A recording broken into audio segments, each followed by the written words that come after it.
मीठे बच्चे, तुम बेहद के बाप पास आए हो विकारी से निर्विकारी बनने। इसलिए तुम्हारे में कोई भी भूत नहीं होना चाहिए।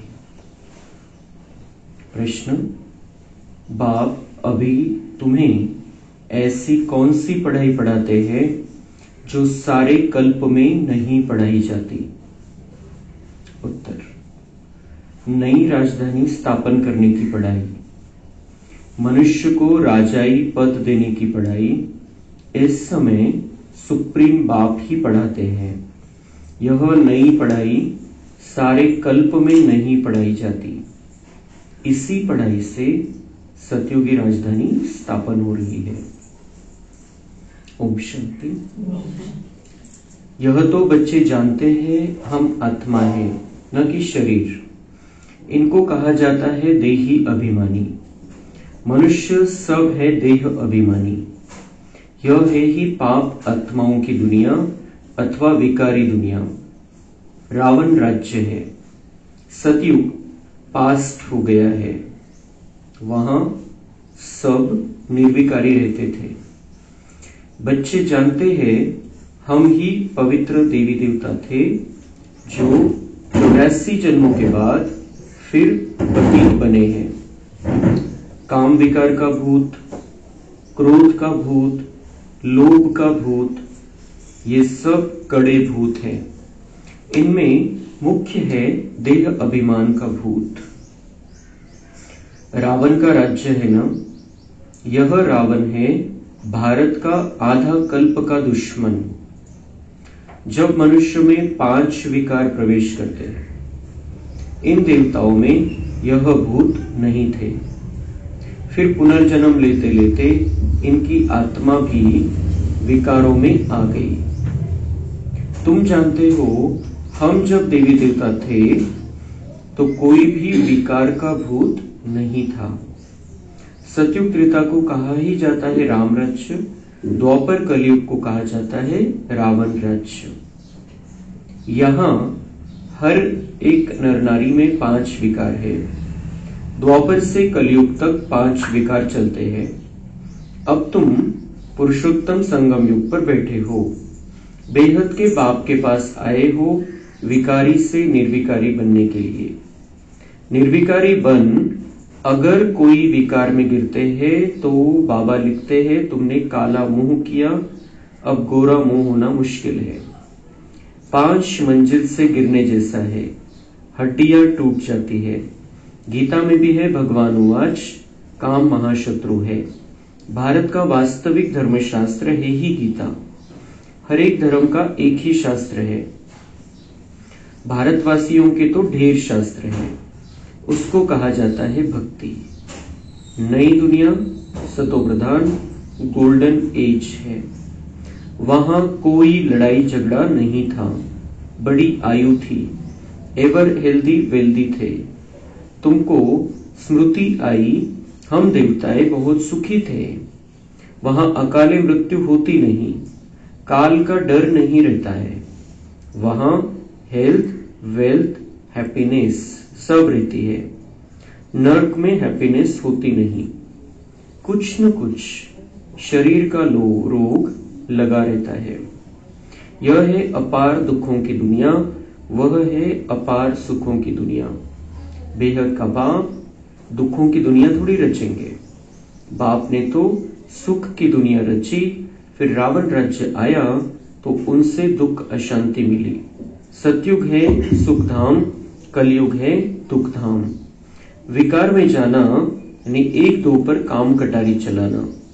मनुष्य कहते हैं यह तो भगवान की रचना है ना, परंतु नहीं, भगवान की रचना नहीं, यह रावण की रचना है। भगवान ने तो स्वर्ग रचा, वहां काम कटारी होती नहीं। ऐसे नहीं दुख सुख भगवान देता है। अरे भगवान बेहद का बाप बच्चों को दुख कैसे देगा? वह तो कहते हैं मैं सुख का वर्षा देता हूं। फिर आधा कल्प के बाद रावण श्रापित करते हैं। सतयुग में तो अथाह सुख थे, मालामाल थे। एक ही सोमनाथ के मंदिर में कितने हीरे जवाहरात थे। भारत कितना सॉल्वेंट था, अभी तो इनसॉल्वेंट है। सतयुग में 100% सॉल्वेंट, कलयुग में 100% इनसॉल्वेंट। यह खेल बना हुआ है। अभी है आयरन एज, खाद पढ़ते पढ़ते बिल्कुल तमोप्रधान बन गए हैं। कितना दुख है। तर बाबा म्हणताय की आपला प्रवास लक्षात घ्या। आपला प्रवास कसा झालेला आहे। आपण जेव्हा परमधाम मधून आलो, इथं या धर्तीवरती स्वर्ग होता। कोणामध्येही कुठल्याही प्रकारचा थोडाही विकारांचा अंश नव्हता। तो हमें अपनी यात्रा को देखना है। मैं परमधाम से आया नीचे और मेरे अंदर उस समय किसी भी प्रकार का विकार नहीं था। संपूर्ण शुद्ध स्वरूप में मैं नीचे आया। मैं आत्मा बहुत सुंदर चमकता हुआ सितारा परमधाम से नीचे आया। स्वतःला बघायचंय, स्वतःचं चित्र बघायचंय की मी आलो खाली त्यावेळेला मी कसा होतो। संपूर्ण सगळे देवी देवता निर्विकारी होते, संपूर्ण दुनिया निर्विकारी होती। मी कसा होतो, मी निर्विकारी होतो। माझ्यामध्ये कुठल्याही प्रकारचा विकार नव्हता, कुठल्याही प्रकारचा दोष नव्हता, कुठल्याही प्रकारचं व्यर्थ नव्हतं। बाद में फिर जब द्वापर में देहभान आया मुझे, जब मैं अपने आप को आत्मा के बदले शरीर समझने लग गया, तो उस समय मेरे अंदर विकार का प्रवेश होना चालू हुआ। काम विकार का भूत, क्रोध का भूत, लोभ का भूत, मोह का भूत, अहंकार का भूत, ये सब भूत आने लग गए। और इन भूतों के वश होकर मैंने दुख का अपना हिसाब बनाना शुरू किया। कोई दुनिया में किसी की ताकत नहीं जो मुझे दुखी कर सके। दुख मेरे अपने विकारों के कारण मुझे हुआ है। रावण आधा कल्प का दुश्मन है। ये बाबा बार बार हमें क्लियर कराता है कि दुश्मन तुम्हारा कौन है, रावण है, 5 विकार है। और इसी दुश्मन के कारण तुम्हें दुख भोगने पड़ रहे हैं। इस दुश्मन का पहचान कर उसको हमें रवाना कर देना है। ये दुश्मन आधा कल्प का हमारा दुश्मन है। सुख का वर्षा भगवान ने दिया था और ये दुख का वर्षा जब से रावण आया, जब से विकार आए हैं, तब से हमें ये दुख का वर्षा मिला है। तो अभी पवित्र रहने की प्रतिज्ञा करनी है, पवित्र रहना है। और जैसे ही हमें ये समझ मिल जाती है कि भगवान कौन है और मेरा पार्ट क्या है, तो हमारे अंदर वो जागृति आनी चाहिए कि अब मुझे क्या करना है। हम मालामाल थे, बहुत सुखी थे, हर प्रकार का सुख था, कोई दुख नहीं था, एक सेकंड के लिए भी हम बीमार नहीं पड़ते थे। ये सब हमारा जो चित्र है हमें बुद्धी में रखना चाहिए की आपलं ते जीवन किती सुंदर होतं।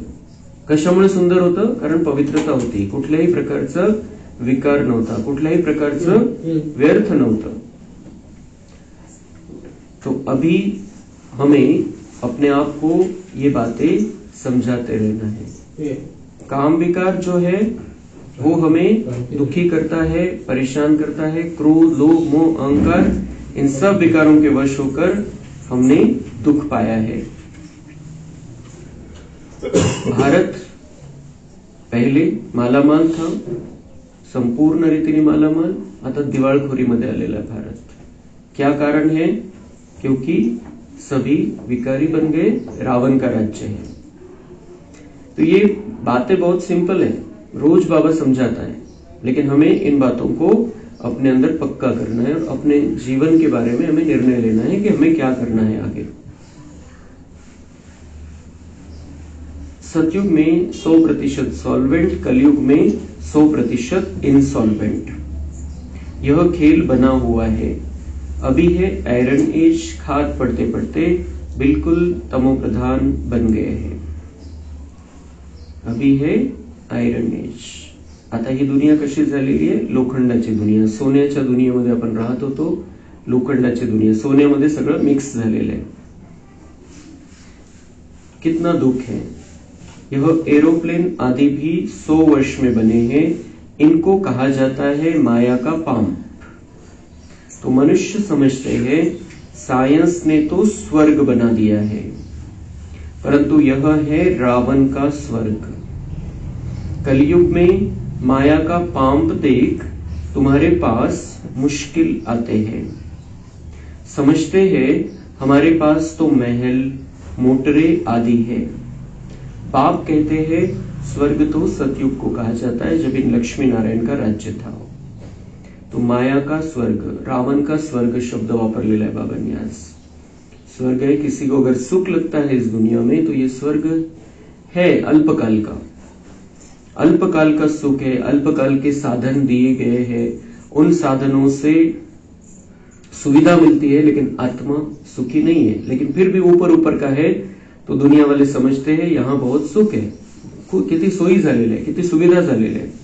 लेकिन बाबा कह रहे ये सायन्स ने स्वर्ग बना दिया है, ये है माया रावण का स्वर्ग। अल्पकाळाचं तेवढ्यापुरतं तेवढं सुख है आणि जे दुःखामध्ये ढकलणार है।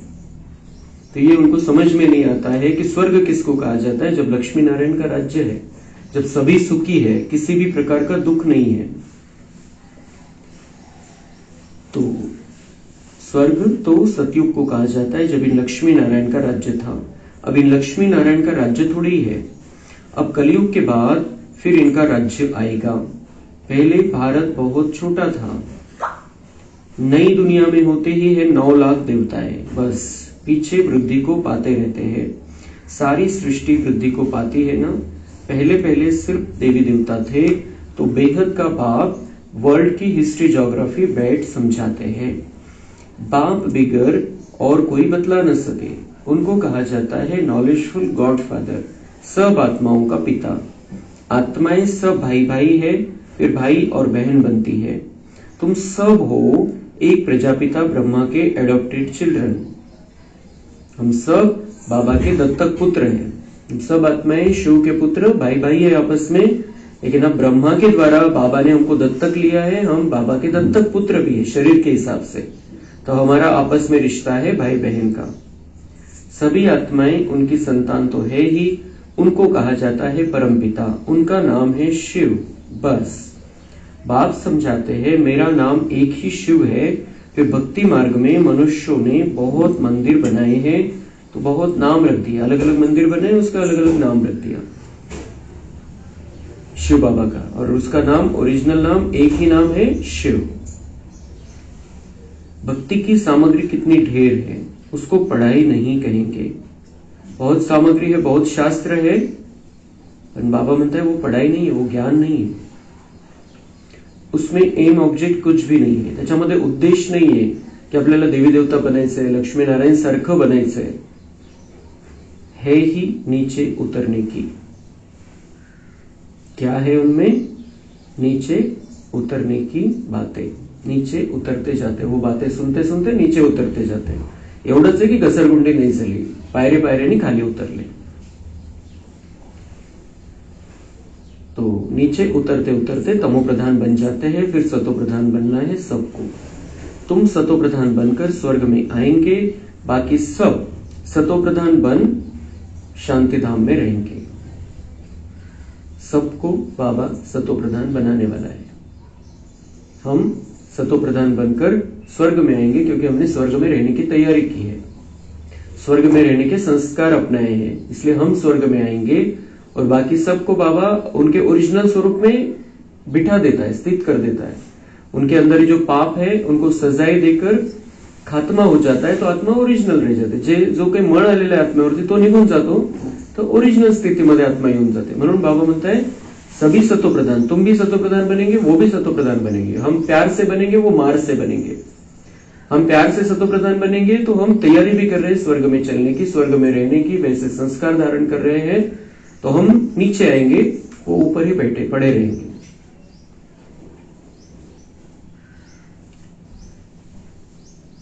तो तुम सतोप्रधान बनकर स्वर्ग में आएंगे, बाकी सब सतोप्रधान बन शांति धाम में रहेंगे। यह अच्छी रीति याद करो।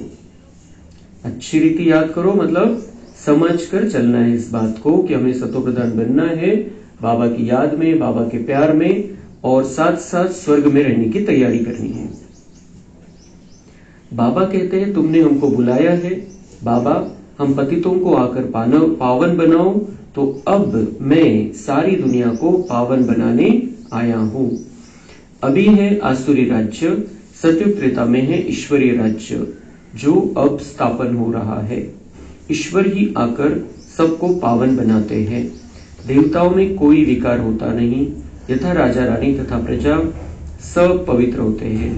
यहाँ सब है पापी, कामी, क्रोधी।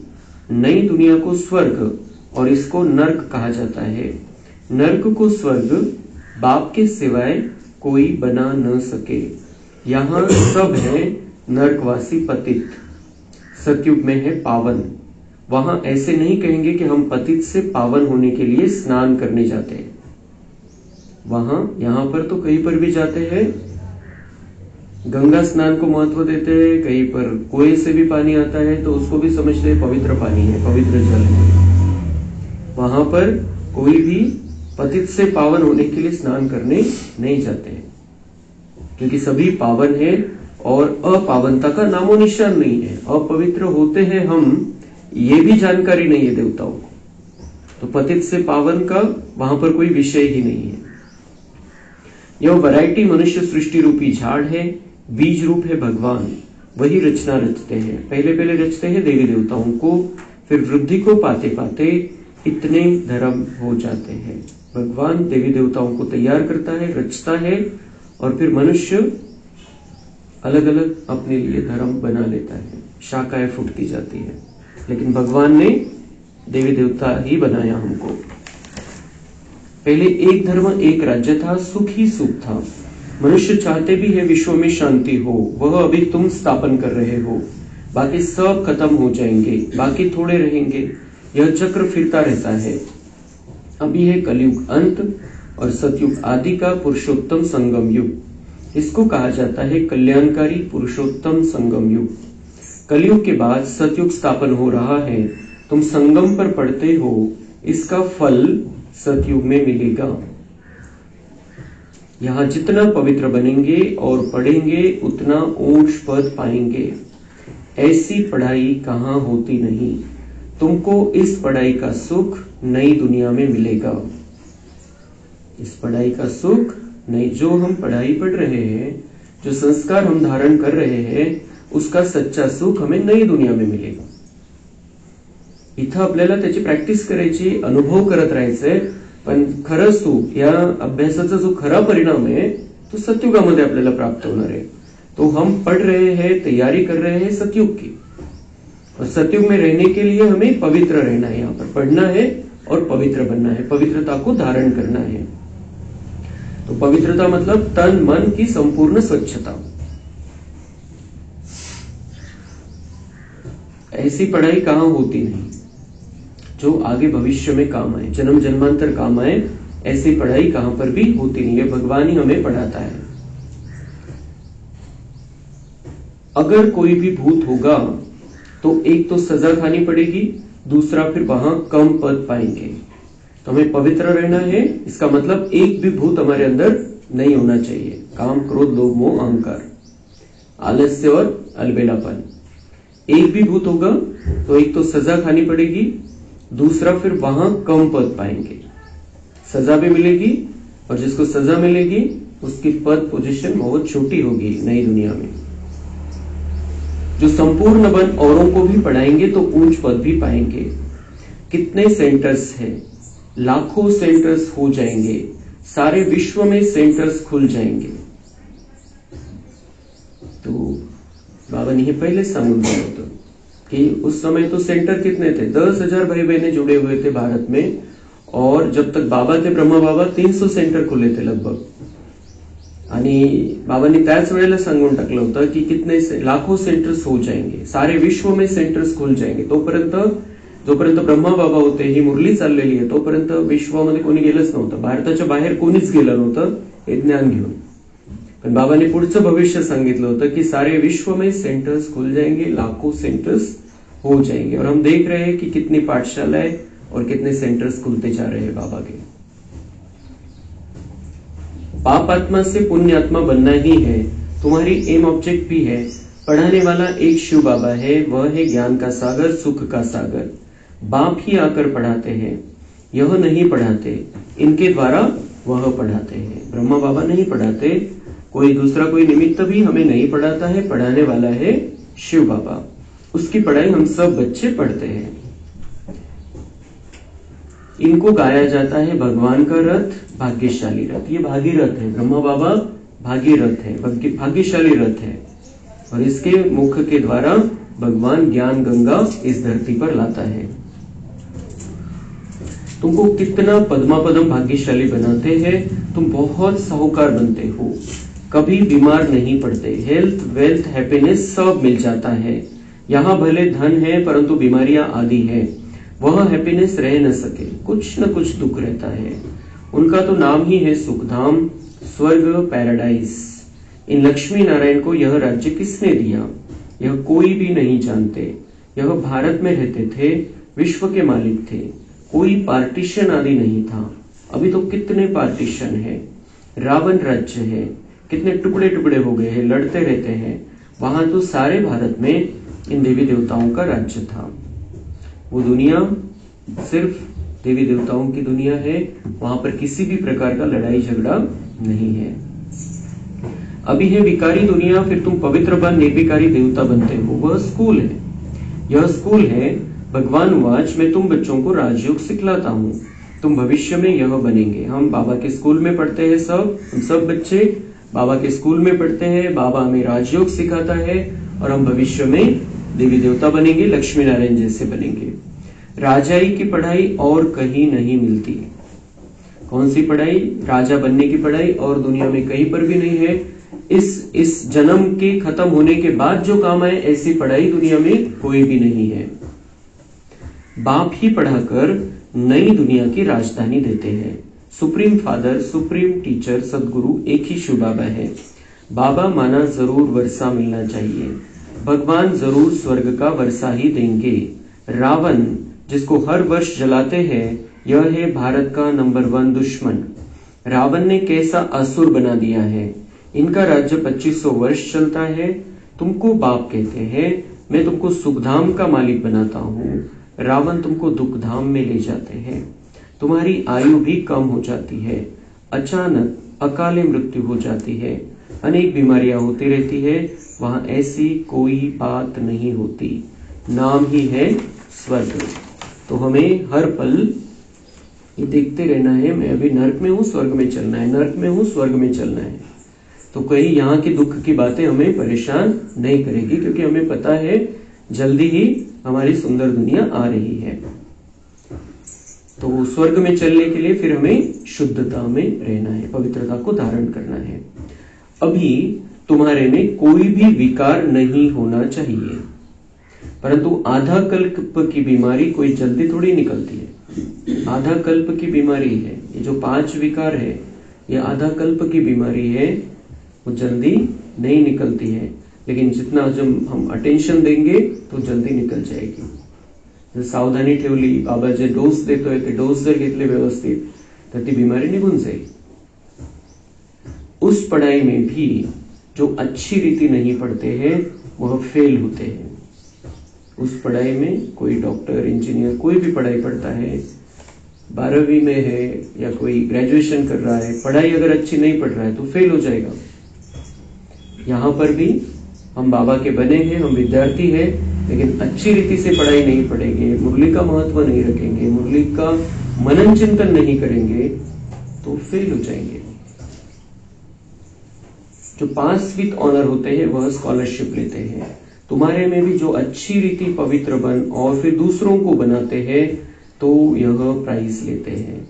माला होती है 8 की, वह है पास विद ऑनर। फिर 108 की माला भी होती है, वह माला भी सिमरी जाती है। मनुष्य इसका रहस्य थोड़ी समझते हैं।